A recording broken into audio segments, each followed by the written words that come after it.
मेरे घर पर सिलेंडर खत्म हो जाने की वजह से मेरी मम्मी का मुझे एक अद्भुत रूप देखने को मिलता है।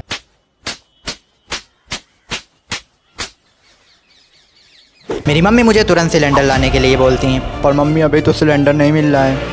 अगर तू आज सिलेंडर नहीं लाया ना तो तेरे झूठ मारूंगी, इतने झूठ मारूंगी।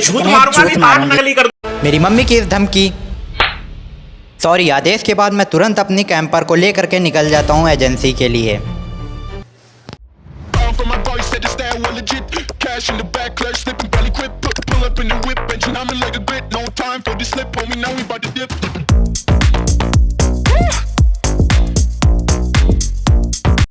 एजेंसी पहुंचने के बाद मुझे पता चलता है यहाँ पर तो पहले से ही वैकेशन चल रही हैं, तो वैकेशन की वजह से मैं निकल जाता हूँ अपने शहर से 100 किलोमीटर दूर दूसरी एजेंसी पर सिलेंडर लेने के लिए।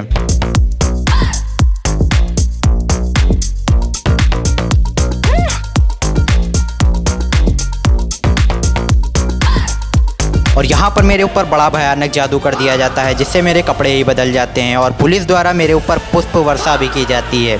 पर पुष्प थोड़े से कठोर थे क्योंकि मैं अपनी एजेंसी की बजाय दूसरी एजेंसी पर आकर के सिलेंडर ले रहा था। खैर तभी मेरे दिमाग में एक बड़ा भयानक आइडिया आता है कि मुझे चलना चाहिए अब उपलापुर उपले लेने के लिए। अब तो खाना उपलों पे ही बनेगा।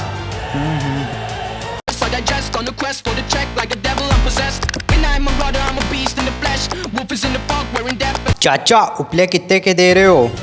बेटा 1000 रुपए का एक उपला है, अगर तुझे लेना है तो ले, नहीं तो मैं नहीं दूंगा। अगर 1000 रुपए पहले दे फिर उपले मिलेंगे। सरदार जी की इस बात सुनने के बाद मेरे दिल पे मिनी हार्ट अटैक लगा, क्योंकि इतना तो मेरी गाड़ी में पेट्रोल भी नहीं पड़ा था जितने के ये उपले बता रहे थे। शायद अब मम्मी से बोलना पड़ेगा कि मम्मी आप कैंपर जला के ही खाना बनाओ।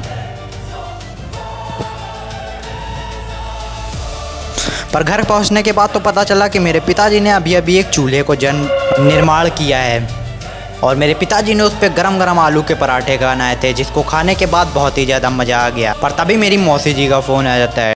हाँ दीदी, वो मैं कह रही थी कि मुझे पता चला आपके घर में सिलेंडर खत्म हो गया। मेरा गोलू तो खत्म होने से पहले ही ले आया था। अब चुरा के लाएगा तो मिल ही जाएगा।